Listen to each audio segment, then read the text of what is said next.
The Profile.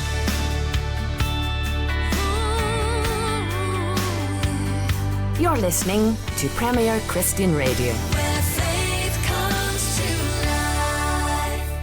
Hello and welcome to The Profile. Whether you're listening on air on Premier Christian Radio or on the Profile podcast, it is great to have you with us. This show is brought to you in association with the magazine that I edit, Premier Christianity magazine. I'm Sam Hales, privileged to be editor of that fantastic publication. We would love to send you a free copy of the latest issue of the magazine. How about that? Why not go to premierchristianity.com/free sample. There's no obligation to subscribe. We just want you to have a look at the latest issue of the magazine, completely free. premierchristianity.com/free sample. Today on the show, we've got a special guest for you, but I'm going to hand you over now to my colleague, Lady T, and she will introduce our guest on The Profile this week. My guest on the show is an award-winning choir conductor who has led many choirs and singers. She's the founder of Kingdom Choir, who took centre stage at the royal wedding last year. Welcome, Karen Gibson. Thank you so much. Can I just say, we didn't take centre stage. That was the couple. Yeah, you did. Yeah, I guess the couple did, but it's still a stage. And you were at the center of it. You were the I'm going to give it. You just have to take it. All Sorry, right. Okay. That's how it is. How are you? I'm all right, you know. You're looking very fresh and just... Am I? Yeah, relaxed. Or is it just how... This is how I always am. No, I'm not. I did this in the car, actually. But anyway. I've got to say, it's been just phenomenal to watch you and the choir go from strength to strength to strength. I mean, I guess someone always says, and I've always said it, you're always one hit or one moment away from that big thing, that big breakthrough that you've been working so hard for. Do you feel like that was it for Kingdom Choir? I feel so. I can't deny it, really. Can I? I mean, it was a wonderful platform. At the time, I didn't know that there'd be nearly 2 billion people watching. I think I might have been a little bit nervous, maybe, if I'd have known that. But yeah, completely unexpected, really unexpected. A complete blessing, not without its challenges, this whole journey. But I feel very honoured and very privileged because I know there is an element of representation. Definitely. And so to occupy that space, I do not take it lightly. I don't take it for granted at all. So God is good. Yeah. Right? Sometimes when you go to sleep at night, do you sometimes think, is this my life at the moment? Is this how things are? It's really funny that you say that, because often, you know, when we are encountering something new in the choir, it's like, well, this is our life now. This is our new normal. This is it. You know, things that we were not doing before, things that were not happening. We just counsel each other and say, well, this is a new normal. This is how it's going. So I don't know if I would have come to that conclusion on my own, because, listen, when this whole thing started off, when the announcement came out, I hid out in my house for 2 days. Yeah, I was like, I'm not going outside. I don't know what that's going to look like. I'm just going to jam right here. I'm not going out there. And I did it again on the day of the wedding, because that's when I really realised things have really changed. After the wedding, when we were going across the road to the green room, we were being mobbed. We had to have bodyguards. I was like, but I feel like, is this what it is to be like famous, be a celebrity, you know? It was a lot of things. I hid out in my house for 2 days after that as well. 2 days? Yeah, I was like, not going out there. Did you switch off the phone? Anything? No communication? I was on social media and everything. and But you just didn't want to go out and be seen at all. And wow. It's a lot for me. That's a lot. Oh, wow. Okay. Yeah. So, you know, we process a lot together, the choir. Yeah. And we talk about it a lot. And if I'm going to be absolutely honest with you, when I look back over a lot of my prophetic words, because I steward mine, I record them and I transcribe. They are talking about this moment. Wow. They're talking about this moment. These are my own words and also words for the choir. I mean, just yesterday, I was just going through recordings and I found something that was recorded back in 2014. And I was like, oh. And the word was, you're going to be singing at the Royal Albert Hall and Prince William is going to be there. And that's already happened. That happened at the Festival of Remembrance back in November. So, you know, I'm sure I've missed a load of words, but yeah, they have been accurate. Like, and God has been so faithful, just like telling me over and over again that I love a prophetic word.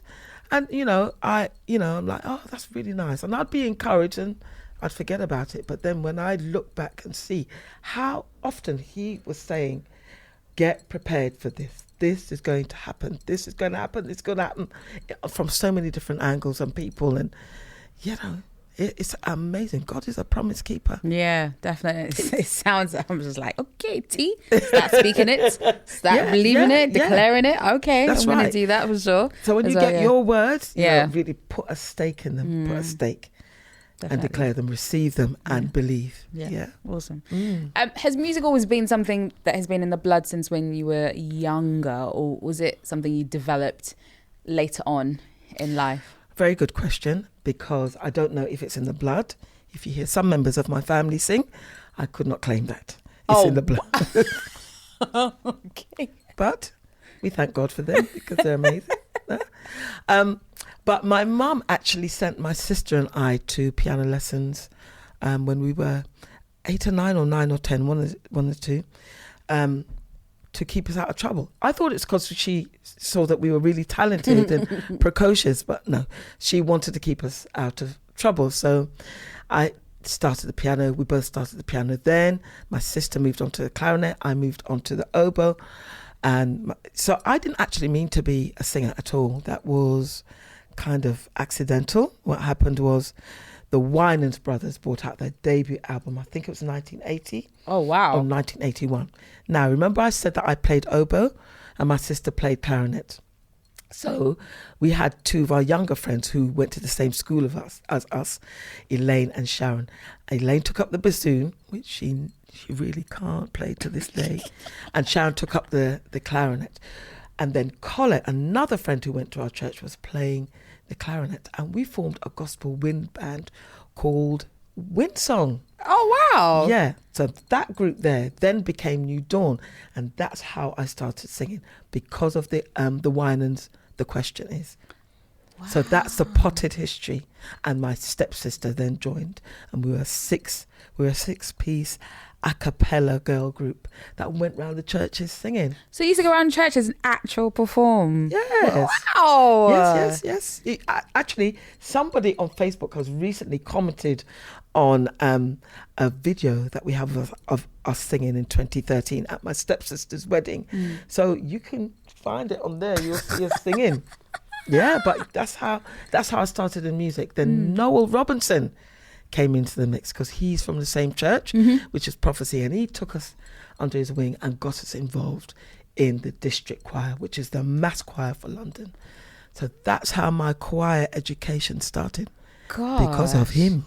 Wow. So Noel, it seems like Noel has a hand in quite a lot of people's bringing together. He seemed to be like the glue to bring. He's a mentor. To bring he didn't together. even know, because back then he was about 19 and he was fathering and mentoring then. Wow. He would play music to me and say, Carol, listen to this, listen to this, listen to this, the guitars, and listen to what they're doing. And he was just being him. He was not meaning to mentor or anything like that. And how I started conducting was that because he knew that Kim and I, my sister, were already musical, when he had to teach a song, but he was too busy to do it or learn the parts, he'd fling us a tape and say, learn that for next week. That's how that really developed my ear. Gosh, that's amazing. It's great to have people like in the beginning who really cultivated that whole musical the singing and the listening and build you up for later. So how did you then get into the choir? How did Kingdom Choir first start? Okay, good question. Noel Robinson again. So where is Noel? Noel should be here, really. Well, he should be, but I'm sure he's watching. Hi. Anyway, so he got involved with a radio program called Gospel Train, and it was on BBC Radio 2, and he was the MD. Now, this program would travel around to different churches and record the services, and that would be the program. Now, obviously, on a service you want a choir. Now, some of the choirs needed building up in numbers, or they didn't have a choir. So then what Noel got me to do, he brought me on board as the choir lady, and we would then bring people from the district choir to help boost up the choirs. And then after a while, the services weren't coming from churches, they were coming from venues like Greenbelt or Westminster Central Hall with Fred Hammond, and I'd have to put the whole choir together. That's actually how we started back in 1994. Gosh. Yeah, and it wasn't the Kingdom Choir then. The name came later. Right, okay. So who was the first placement that you got in terms of to sing with? Like, would you say was a big name that you got to sing with as the choir? The first? Yeah, I don't know. before it became Kingdom Choir. Making you think back. Before, it would be Fred Hammond. Oh. Yeah. Before it was called the Kingdom Choir, it would, I think it was Fred Hammond. There are a few others, I think, but I remember him at Central Hall. That was a big deal because I love Fred. Who doesn't? Like, Fred's like, yes, Uncle Fred. Yeah. Okay, so how did you then think of Kingdom Choir, the name? How did that all happen? I didn't. That wasn't me. So this is what happened.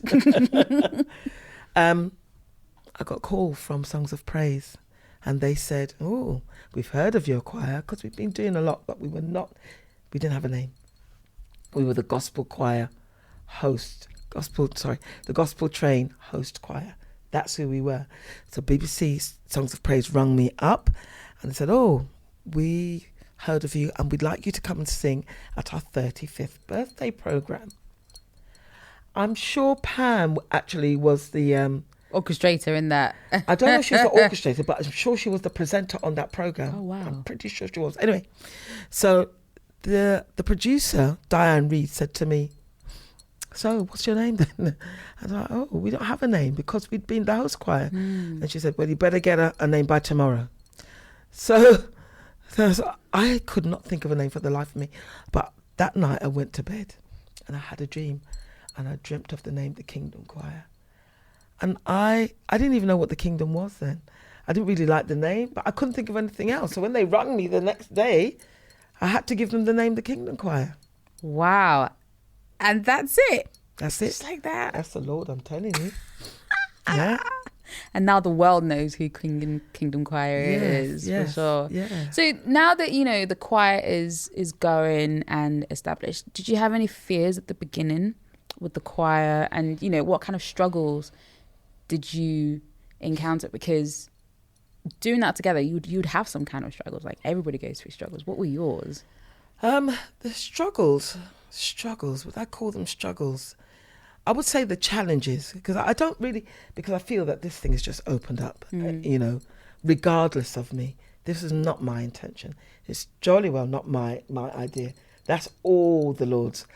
But the challenges are, okay, so we are entering this industry that, I don't really, although I've been on TV and done stuff before, being in the industry to the level that we're at with the signing of the, by Sony, and having management, that's another level. It's another language. It's another world.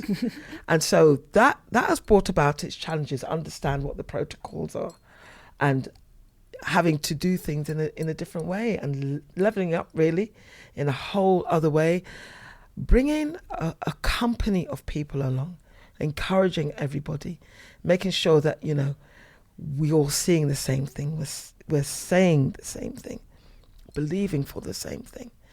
That has not been a struggle, to be fair, because, as I say, these people are incredible.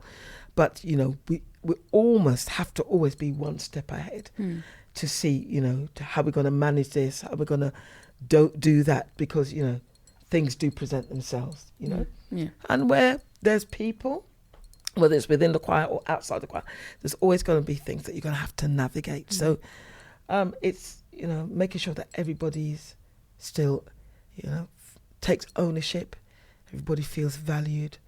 I feel that we do quite well. We have a great culture of honour in the choir. So Those are some of the things. Yeah. How do you maintain, your level of faith? Because, obviously starting the Kingdom Choir from all the way back in 1994, the progression through the years, has there been any time where you think like, this journey is too much, like, God, what is this? Like, doubted the whole thing. And how do you stay, spirit-filled? Who encourages you? How do you maintain your encouragement for yourself? Okay, great questions, I have to say. I've never felt like it's too much. I've had to learn to encourage myself in the Lord. I have a great mum. I have a praying mum. When I ask her, Mum, please pray for me, and she'll say, oh, Karen, never less. So she's like a rock in my life. I have an amazing sister, some beautiful friends. So I'm still friends with New Dawn till this day. In fact, 5 of us are in the Kingdom Choir, which is precious. So we've been friends for about 40 years. Crazy. Yeah. So I have great counselling, particularly one of them she's like a spiritual strategizer. She's in the choir and she's like my assistant. But they're just so great in so many ways. I also have a great team of intercessors who are my friends. I have people that I'm accountable to. But also, because this was not my aim to be known worldwide. That was not what I wanted. My desire has always been to for people to find their purpose and their identity in Christ. And I do it through the singing.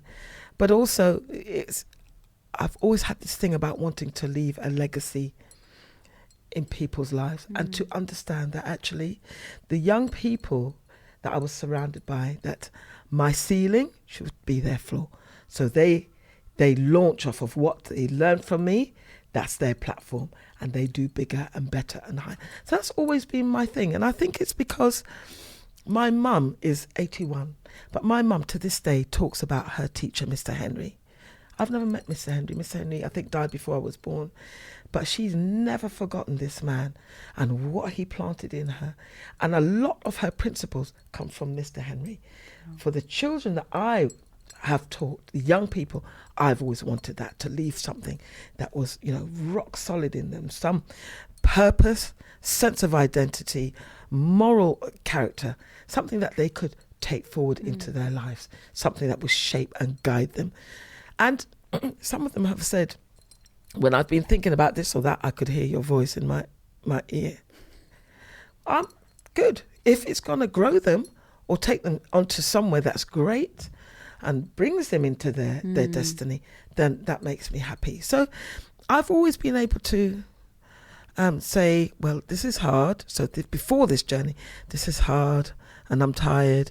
But actually, to keep the purpose and the vision in mind and in front of you, that's the thing that encourages me, along with the usual things, the normal things, the things of life that give you life, like prayer, fasting. I'm not very good at fasting. I really like my food, as you can tell, but reading the Word of God, reading books, listening to messages, getting life where you can, and making sure you get that life, even when you're feeling you get that life where you can. Yeah. So you're always kind of like making sure that you're intentional about making sure that you get fed daily. Yes. With the Word. Yes. And even if I'm not being fed daily with the Word, find something somewhere. Yeah. Something of substance to make sure that you. The prophetic words that that I would read those over and over again. I couldn't really understand them because they looked like a million miles away from my reality, but I would read them because they would encourage my soul. Amazing. Yeah. We're going to go back a little bit. Yes. I was reading your bio and it said that, you actually used to have a different job before you did singing. So I want to talk about this a little bit. Yeah. I was surprised. You worked in IT. Yeah. For 11 years. Yeah. Tell us about this IT job and what was it like? As with most things in my life, I kind of stumbled into it. So you talk about intentionality. My work life, I've never really been intentional at all. So I kind of stumbled into it. I started as a technical assistant, and it turned into something else over the years. So I worked there. I shan't say where, but for 11 years. They were not the best years, and because I was really bad at the job. But they still kept you though. I don't know why, but I was terrible. I was really terrible, and I was unhappy. I don't know. And then anyway, the opportunity what happened was we were 2P'd out, which means we were taken over by another company. And I was part-time at that time because I was doing a lot of music on the side. Right. And they said, you can stay, but you have to go full-time. I was like, nah, I am not going full-time in IT. I'm not doing that.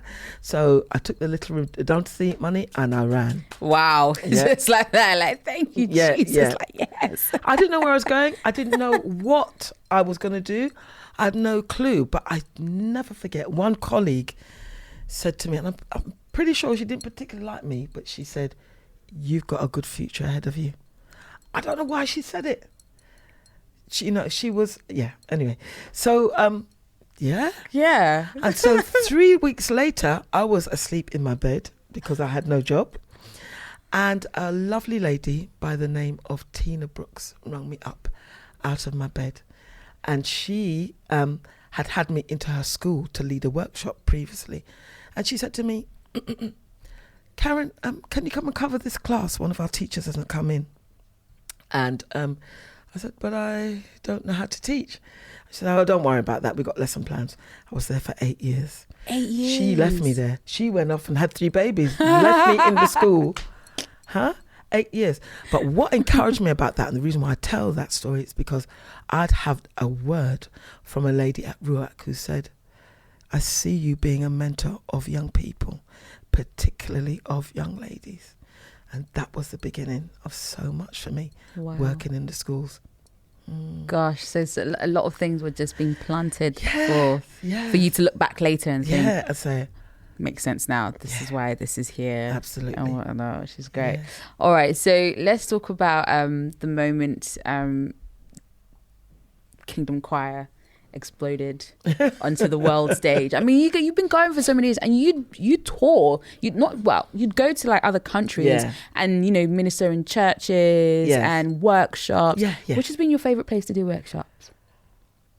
The ones where I get to start it in the afternoon. The ones where you can sleep away and then you do 2 hours in the afternoon and then you're free. Them. Is that bad? It is what it is. It's okay. They're all lovely. I love them all. They're all really great. With Kingdom Choir, how did this whole journey begin in terms of, getting the call? Did they see you? What happened? No, they didn't see us. Apparently, now I wasn't there, so I didn't have the conversation, but apparently Prince Charles really likes gospel choirs. Wow. And to be fair, back in 2010, I had a school choir that won the Songs of Praise School Choir of the Year. Then after that, they got an opportunity to sing in Buckingham Palace, and he was there. Amazing. And he made a beeline for the choir afterwards. He had big conversations, asked the children this, that, and the other. And I clocked that. I was like, He was really for the children. But obviously, also, he really likes gospel music, so it was his idea. Now, a young lady used to sing in Kingdom Choir about 10 years ago. She is very good friends with a member of Prince Charles' staff. So the member of staff was tasked with finding the gospel choir and came to this friend who used to be in the choir. Wow. Isn't that really funny? That's why it's good to be good and just good to be doing what you're doing and just be focused and do with excellence. Completely. Yeah. So then you got the call and said, could you come and do this? Yes, we'd like to invite you to sing at the royal wedding. And I'm sure you saw just before the royal wedding, there was all this stuff on Facebook and what they're going to eat and who's going to be the choir and they're going to have a gospel choir and blah, blah, blah.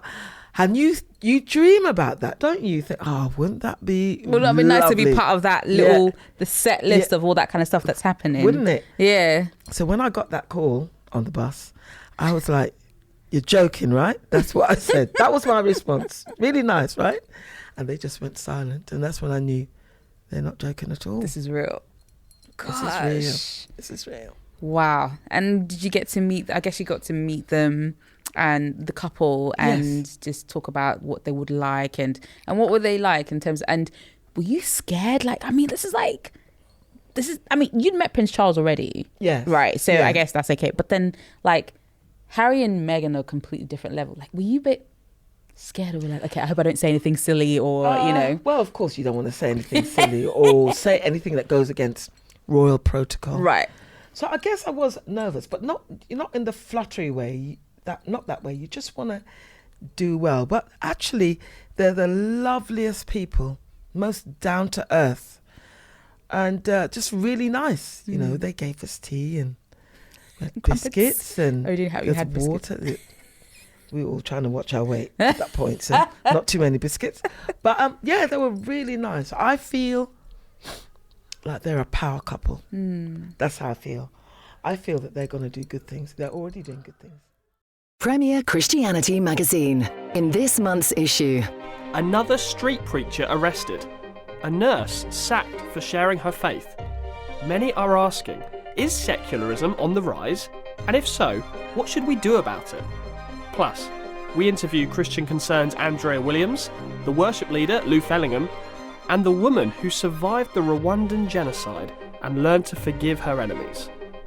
And if you're wondering which of the many Christian festivals to attend this summer, we've got a quiz to help you decide. for your free copy, visit premierchristianity.com/free sample. The Profile.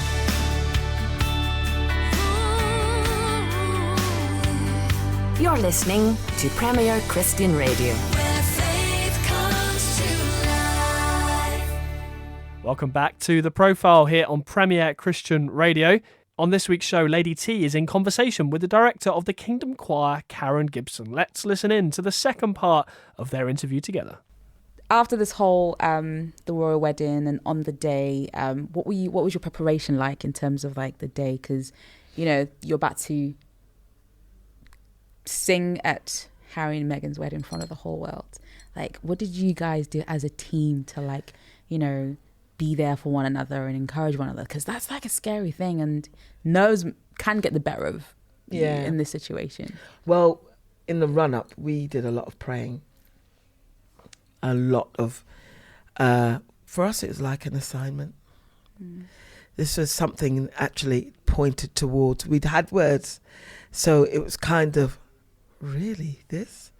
So for us, it wasn't scary because we felt that we had something to do.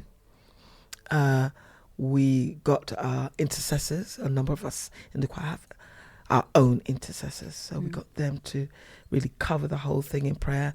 We pray about not just the event, and not just the people who were there, but the people who'll be listening over the airwaves. So we put a lot of time. That would encourage. There's nothing like praying and worshipping together with a team of people and standing on the promises to encourage one another. Nobody was scared on the day, Nobody was scared. We had something to do. You had a job to do and you had to execute it. That's right. Yeah. So no nerves. I think the most worrying thing for me was standing at the back whilst Bishop what's his name? Bishop Curry? Yes, Michael Curry. I think that's the name. Yeah. Sorry if I forgot it. Yeah, I think it's Bishop Curry was preaching and just waiting for it. I was on stilettos, which I don't do. I felt like I was going to pass out waiting. And not that he was that long, not by our standards. Other people, yes, but not by our standards. But the stilettos were killing me. I had to be quoting scripture over me. Yeah. That was my hairiest moment. But to be scared to sing there, no. We were ready. We wanted to get this done and do it well and give the couple this gift. Yeah. Was it hard to choose who was going to be singing in the choir that day? Yeah, that was. Because in my head, I'm thinking, this is great. But I was thinking to myself, I was like, how on earth did she choose these individuals? Like, how did she choose, or how the cut? Who made the cut? How did you know who was going to make the cut? Because that was my thinking. Yeah. Because they're all great, but like how? Make the cut. Yeah. So the people who made the cut were the people, most of the choir. Some of them could not do it because they, one lady was pregnant. Some people, because of their work, they couldn't make the rehearsals, which, Right. So some people could not. And then I invited some other people, into the choir because we'd had relationship. We'd had great connection, in the past. And I wanted to give them, an experience. My sister was not in the choir, for example. Oh. Before, my sister, Kim and Vernon Samuels, they run their own choirs in Bristol. So they were not in the choir beforehand, but I wanted to, say, come experience this with me. I didn't know that the journey was going to continue for months and months and months afterwards. So that's really it. People who I had great connection with, people who could bring something to the table, whether it be a great voice or spiritual discernment, spiritual eyes, or that thing where people could really go to God and say, we need a word, please. Do you understand? So it was a number of things that I was looking for. It's never just been about the singing for me. Yeah. Never. So after the whole wedding, then this album comes out, your first album as a choir. Well, actually, no. Oh. The second album. Second album. Yeah, we actually released the first album. A lot of people don't know about it. Well, some would, but not everybody. Yeah. Yeah, so in 2004. Oh. Yeah, called, and it was with Christian Aid. We're sponsored by Christian Aid, and the album's called Smile, It's a Brand New Day. Okay. And so that was the older members of the, not old in age, but former members who were on that, including Paul Lee, who's still in the choir. Yeah. So so this is our second, as an artist, if you like. This is our first as an artist. Yeah. So, a lot of people were surprised about the album. The songs that you were singing and everything like that. Yeah. Was that down to you, or was it because of this new world that you're in? It was just like they want to package you in such a way that you were appealing to everybody. Yeah. And and obviously you have the people who've been with you, the gospel community, and then they're now seeing you sing songs that aren't gospel. Like, was that your idea, and how did you cope with the backlash of that as well? Because I'm sure there would have been, and people saying, why did you do this? Or why can't you do this? Or you know what? Are you still Christian? Not a lot of people have come to me personally and said that. But I think I've heard that there's kind of rumblings. And to answer your question, was it me? I suppose if it were entirely up to me, I would have done a full-on gospel. Proper gospel. Proper gospel. That's really funny. But I'm glad it wasn't up to me. So I'll tell you why. Stand By Me, the version that you heard, that wasn't my version. But it's the version that lit up the world. Yeah? The couple asked for that song. I would not have chosen that song. I'd have done some, bells and whistles, gospel. Not everybody can access that. They wouldn't understand it. We're singing to the world. That version of Stand By Me was the 12th version, because when they said Stand By Me, we gave it the full gospel treatment. Stand By Me, blah, blah, blah. That's what we did. And they came back and said, no. 3rd version, no. 4th, 5th, 6th, 7th, 8th, 9th, 10th, 11th version, no. They didn't even get to hear the 12th version because we ran out of time. My point is this: we can do things in our own way, and we're indulging ourselves. We can satisfy ourselves because it's what we're used to. That's how we've grown up. But how many people? What about the people who actually don't quite understand the riffs and the lashes and the licks? What about those? Do we want to reach people or do we not? So that song, the one song made our website crash twice in one night. Yeah. The Instagram following went from 700. I remember that. Yeah.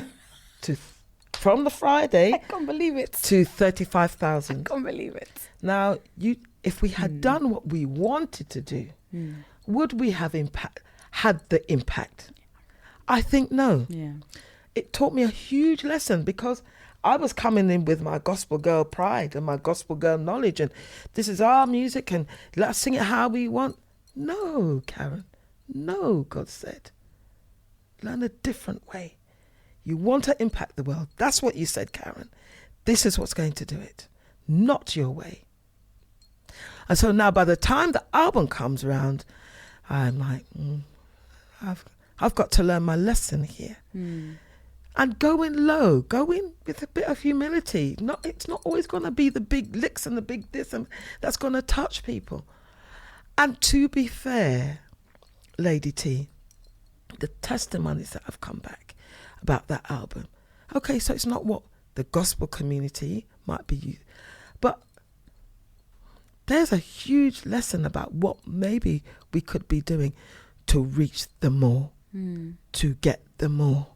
It's not always going to be how we think it should be. That's been one of the hugest lessons of my entire life. Remember, I've been doing gospel for a good while. I am not a young person, so I was set in my ways. Gosh, that would have been a huge lesson to learn, because you've got to eat some humble pie. Yes, humble pie, not always your way. What's the best way? In fact, what's God's way? In fact, what's the kingdom way? We were given that name for a reason. Amazing. The record deal with Sony, that was out of the blue. Obviously, you had the album, which is great. The album came through Sony. Yeah. Yes. How, did you ever expect to be signing a record deal with one of the biggest labels in the world? When it was even presented to you, it would be like, what's going on here? Like, I don't understand. Do I need this? Did it take a lot of thought and prayer because it's a big deal? And is it something that you thought, no, I don't need it? The album was, the door to Sony was opened by our manager. And our manager's the only person who actually sought us out for management. The only person.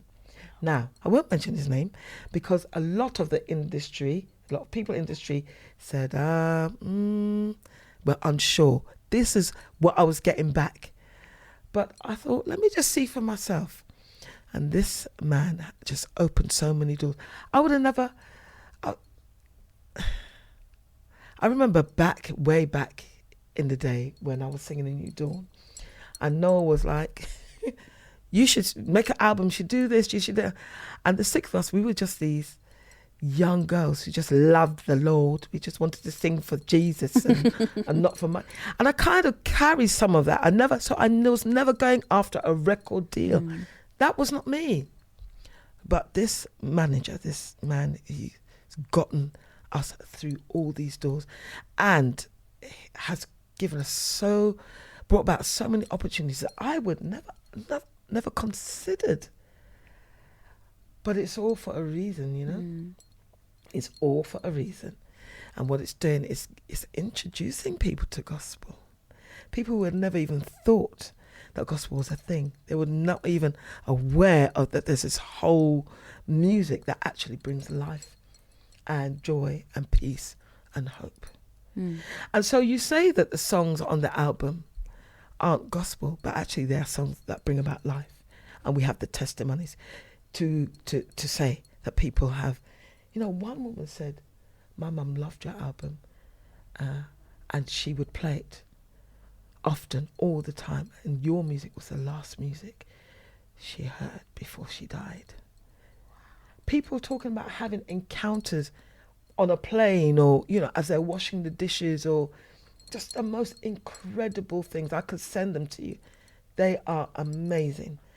So it's not gospel in the way that we understand it, but does it carry life? Is it releasing the kingdom to people? Yes, it is. So we have got there's something to be said for It's not always going to be the gospel lick that's going to bring life. You know, it's not always going to be the gospel shout. No, it's when people can access God through a song that we didn't think people should be, you know, finding God to. God is far bigger. And we say it all the time. My ways are not your ways. My thoughts are not your thoughts. God's thoughts are different. He's far, far bigger. There's so much to be found in God. We have some of us who have been in the church or been in the gospel for years. We haven't yet touched, this is me included, we haven't touched the beginning of the bigness and the greatness of God. So, yeah, it's not gospel as we know it. Yeah. It's kingdom, though. Yeah, definitely. Did you have a choice in the songs that were picked for the album? We did. So it was purposely picked by you, and like, these are the ones that are gonna make that impact. Yeah. And it is. Yeah. Awesome. Yeah. It's just great to see, like, because for me, I know when I saw it, I was like, I wasn't quite sure. Yeah, because you look at it, even me, you know, doing radio, and I'm thinking, how, like, why? But there was a purpose for each song and absolutely.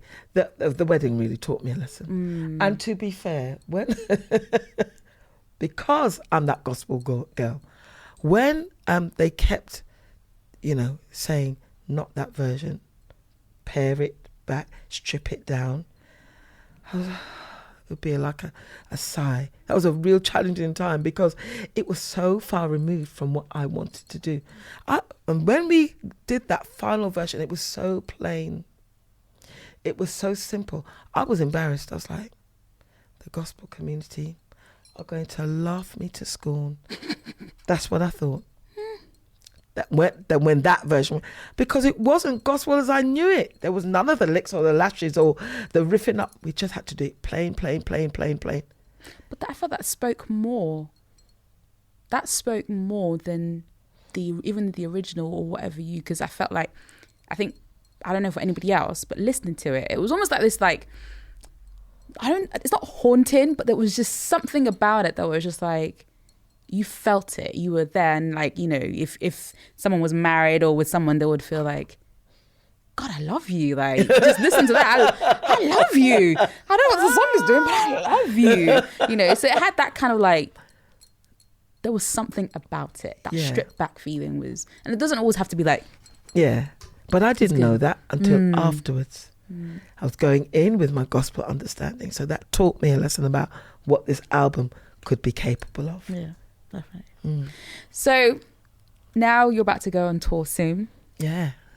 What are you hoping for the next, 5 years for Kingdom Choir? Ooh, that's a good question. What am I hoping? I really want to... We want to break new ground as a gospel recording artist that has been given a platform, albeit unexpected, but we've been given this a platform with which to influence and to make impact. And I want to be able to do that in the biggest way possible, not just through singing, but through things that we hope to build. We have something to say. There's many writers in the choir. There's lives to be touched, you know. So I think more of the same, but bigger and better. That's what I would say.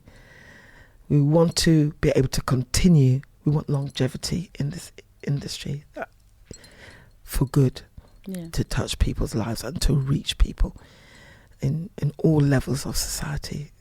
That's what we want to do. And do you think you'll do another album where, you know, you go back to your gospel roots? Well, I think what we want to do is actually... so funny.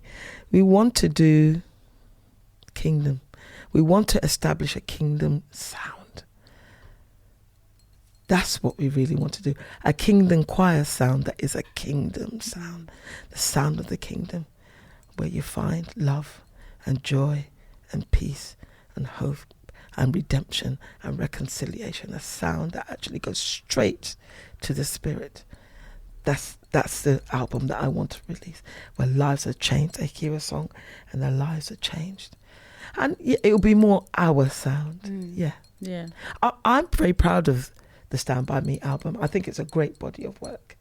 But we want to always evolve and develop. So definitely. Yeah. And what would you say to your to the naysayers? Because I know there was something recently that a well-known gospel artist said about Kingdom Choir. About why they're a choir? Why are they doing secular songs and all that kind of stuff? I'm going to say, Don McClurkin did come out and say about why are you doing stuff like this? And and some people responded, like kind of agreed, and then other people didn't. But like, what would you say to stuff like that? First of all, I didn't know that Donnie McClurkin said anything of the sort. So thank you for letting me know. I don't know if the choir know either. And I think it's because I don't listen to too much what people say. I do listen to what God says. Honestly, I want to see what he sees, hear what he hears, have his heart. And the Bible, come on, is full of people who did things that were a little bit odd to the majority. Boy, and too questionable. Right.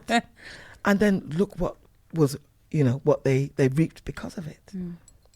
Souls and nations, because they did the thing that was way out the way. And I'm not saying I'm like the people in the Bible, but I'm just saying it's not always going to look like how you think, is it?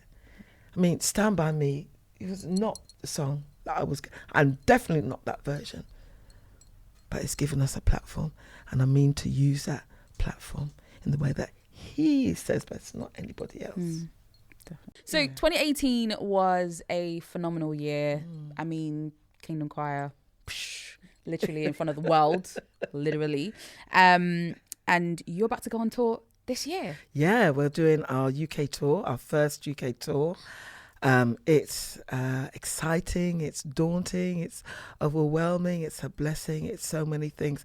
But yeah, we're all really looking forward to it. So we're busy rehearsing at the minute, and that's a lot of fun. Is it quite intense? Tours are intense because there's a lot that you have to manage and a lot that you have to navigate, and of course we've got, I think, over 40 people in the choir, so there's a lot of people to manage, and there's expectations from the choir, from the public at large, from management, from this body, that body. So it's a lot of things, but if you don't have challenges, you don't build those muscles. That's true. Challenges build you. Yeah, they really do build it. Yeah. Okay, so what's going to be happening, and what can we expect from the tour? Okay, so the tour starts on the 29th of April, and it ends about a month later. I should know the end date, but what I can tell you is that a year to the day of the wedding, we'll be at the Royal Albert Hall. Oh, wow. So on the 19th of May, we'll be at the Royal Albert Hall. We have 18 dates. We start in Sheffield and we end in Cardiff. Oh, wow. I believe. Okay. Yeah, I hope I got that right. Anyway, don't quote me, even though I'm on radio. Anyway, so 18 dates. And we're hoping for a real good time of connection with the audience. This will be, apart from the Union Chapel, which we did in November, which was fabulous, sold out, really powerful. This will be our first time that we're actually getting out to the whole country, to people who we've never met, never seen. I mean, it's just going to be incredible. Yeah. Yeah. Was it important for you to really go out this time around, rather than people see you and admire you, but was it really to go out into like different pockets of the country where people really supported? Important. I mean, it's nice going on television. I'm not going to knock it. It's nice being on radio and being recorded and having that's really nice, but there's nothing like connection. We're wired for connection. We're wired to meet up and to talk and to look into each other's eyes and to feel each other. We're wired for that. God made us for that. And to see people's live responses. I mean, we've had some incredible testimonials from the album and how people have received the album, which is absolutely beautiful. But to be able to look at people, maybe hug them and just hold their hands or laugh with them, dance with them, clap with them, that's just going to be amazing. Yeah. Awesome. Okay, so where can we buy tickets from? You can buy the tickets from Live Nation. That's who's selling the tickets at the minute. But you know how it goes with tours. You know, people try to buy it and then that's right. So we've got all that going on. But anyway, we won't talk about that. But yes, we can get them from the Live Nation website. Brilliant. Okay, so 3 reasons why they should come. Ooh, because I feel that it's going to be an amazing experience. There's nothing like live gospel, you know. I mean, it's great on TV and the recording. Nothing like it live. And I feel that people are going to really get an essence of this number 2, by the way. They're going to get a real great essence and feel of who the choir are. We rehearse twice a week, but I got to tell you, I love rehearsals because I love those people, because they make me laugh, they make me think. We worship together, we eat together, and it's just a lot of good times. And I want to share that. I don't want to keep that to myself, but I want to share it. So that's number 2. Number 3, I think, as a gospel practitioner, somebody who's led workshops for many years in different parts of the world, I've seen how people have had encounters just through singing maybe 1 or 2 songs. Teachers have written me and told me how children's lives have been changed through singing gospel music. Why not spread that around? That's, you know, you want a bit of life, you want love, you want hope, you want inspiration, maybe you want healing. Yeah, I'm going to go that far. Yeah. You know, come along to the concert. I think I really do feel like we're going to have an amazing time. Awesome. Yeah. So there you have it.